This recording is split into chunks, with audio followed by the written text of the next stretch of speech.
আসার সুযোগ দাও। একজন হুযায়ফা ইবনে ইয়ামান রাদিয়াল্লাহু তাআলা আনহু চলে গেলেন ভিতরে, আর রাবি ইবনে আমর রাদিয়াল্লাহু তাআলা আনহু রয়ে গেলেন বাহিরে। এখন একজন যখন বাহিরে দাঁড়ায়া রইছে, রাবি ইবনে আমর তার তরবারিটা বের করে তিনি একটু ধার দিতেছিল।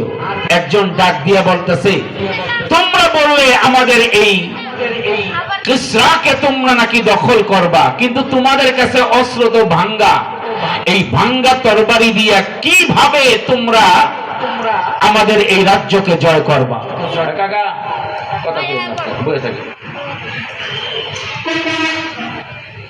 আপনারা কি মনে করেন, বিজয় কি অস্ত্রের মাধ্যমে আসে, না বিজয় আল্লাহ দান করেন?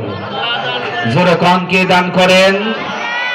এবার রাবি ইবনে আমরকে ডাক দিয়ে বলতেছে, এই ভাঙ্গা তরবারি দিয়া বুঝি আপনারা কিসরা দখল করবেন?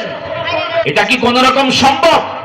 রাবি ইবনে আমর বলতেছে, ভাঙ্গা অস্ত্র দেখছো, কিন্তু এই দিলের মধ্যে যে ইমানি শক্তি আছে, এই ইমানি শক্তি তোমরা দেখো নাই। সুবহানাল্লাহ।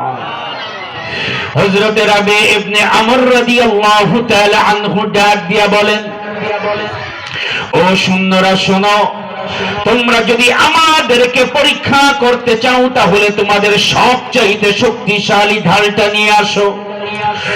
রাবি ইবনে আমর যখন এই কথা বলে দিল, তারা গিয়ে তাদের সবচাইতে মজবুত ঢালটা যখন 40 জন মিলে নিয়ে আসলো, তারা দাবি করে বলে, এই ঢালটা এত মজবুত